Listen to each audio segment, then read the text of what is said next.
السلام علیکم ورحمۃ اللہ وبرکاتہ۔ آج ہمارا لیسن نمبر 5 ہے اور آج ہم لیں گے سورہ بقرہ کا تیسرا رکوع آیت نمبر 25 سے 29 تک۔ میری آپ سے گزارش ہے کہ اس کو غور سے سنیں اور ویسے ہی پڑھنے کی کوشش کریں۔ تو آج ہم لیں گے آیت نمبر 25 سے 29 تجوید و ترجمے کے ساتھ۔ تو چلو سبق کو شروع کرتے ہیں۔ اعوذ باللہ من الشیطان الرجیم، بسم اللہ الرحمن الرحیم۔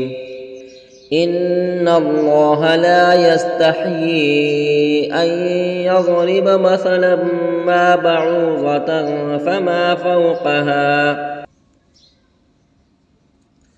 فأما الذين آمنوا فيعلمون أنه الحق من ربهم وأما الذين كفروا فيقولون ماذا أراد الله بهذا مثلا يضل به كثيرا ويهدي به كثيرا وما يضل به إلا الفاسقين۔ یقیناً اللہ تعالیٰ کسی مثال کے بیان کرنے سے نہیں شرماتا، خواہ مچھر کی ہو یا اس سے بھی ہلکی چیز کی۔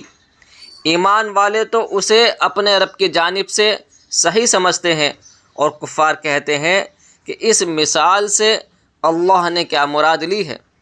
اس کے ذریعے بیشتر کو گمراہ کرتا ہے، یعنی بہت سو کو گمراہ کرتا ہے، اور اکثر لوگوں کو راہ راست پر یعنی سیدھے راستے پر لاتا ہے، اور گمراہ تو صرف فاسقوں کو ہی کرتا ہے۔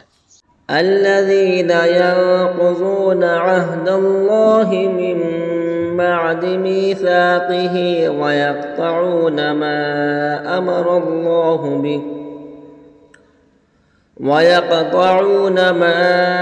أمر الله به أن يوصل ويفسدون في الأرض أولئك هم الخاسرون۔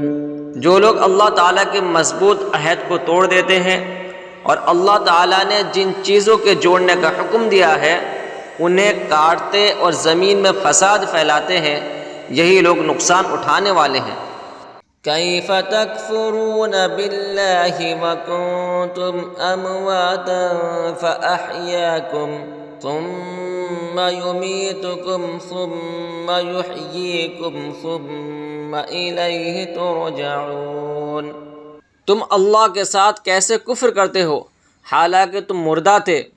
اس نے تمہیں زندہ کیا، پھر تمہیں مار ڈالے گا، پھر زندہ کرے گا، پھر اسی کی طرف لوٹائے جاؤ گے۔ هو الذي خلق لكم ما في الأرض جميعا ثم استوى إلى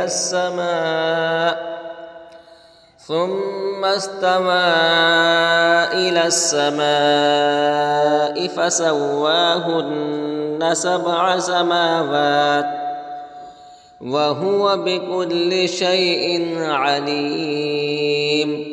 وہ اللہ جس نے تمہارے لیے زمین کی تمام چیزوں کو پیدا کیا، پھر آسمان کی طرف قصد کیا اور ان کو ٹھیک ٹھاک 7 آسمان بنایا، اور وہ ہر چیز کو جانتا ہے۔